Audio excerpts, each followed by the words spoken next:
My name is Robert Hayes, and I never thought I would lose everything I had,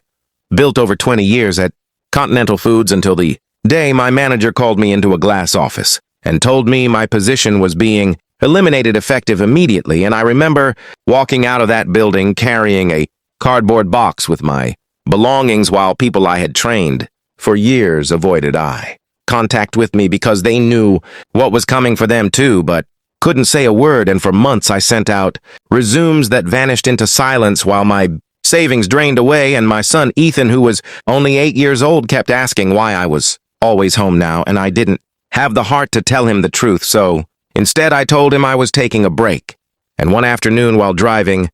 through a quiet part of town, I saw a small abandoned bakery with a faded sign that read Miller's Bakery and a handwritten note taped to the window saying for sale by owner, and something about that broken down building with its cracked windows and dusty shelves pulled at something inside me, because my grandmother used to bake bread every Sunday morning, and the smell of fresh dough was the only warm memory I had left from my childhood, and I used almost every dollar I had left to buy that bakery and spent every night after Ethan went to sleep repainting walls and fixing the old oven with tutorials. I watched on my phone, and slowly Ethan started helping me on weekends, and I would find him sitting on a flour sack, pretending to take orders from imaginary customers, and after 3 months of exhausting work, we finally opened the doors, and at first almost nobody came in, except a few elderly neighbors who remembered the bakery from decades ago, but slowly word spread about our cinnamon rolls and sourdough bread, and within a year, Hayes Family Bakery became the heartbeat of that little street corner, and Ethan would proudly tell every customer that his dad built this place with his own hands, and one busy Saturday morning while I was pulling a fresh tray of bread from the oven, the bell above the door rang, and I looked up to see a face I recognized instantly. It was Gregory Sanders, the CEO, who had personally signed off on my termination years earlier, and for a moment, neither of us said anything,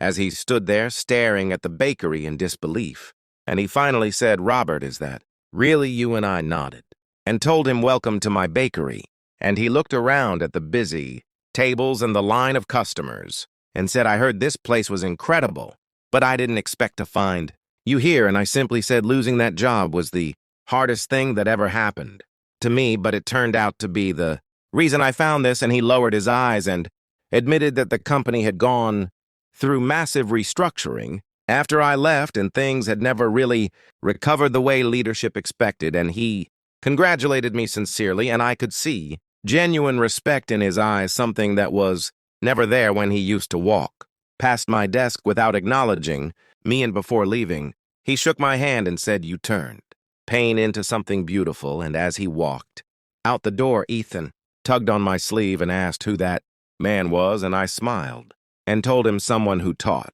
me that an ending is not always a defeat. Sometimes it is simply the beginning of something you were always meant to build, and every single day since then I wake up grateful for the bakery, the customers, and most importantly, the time I get to spend with my son, because losing my job took away my paycheck, but it gave me back my purpose and my family. And if this story touched your heart even a little, please like, share, and subscribe to Kindness True Stories, because every story here is a reminder that even our darkest moments can lead us toward something truly beautiful.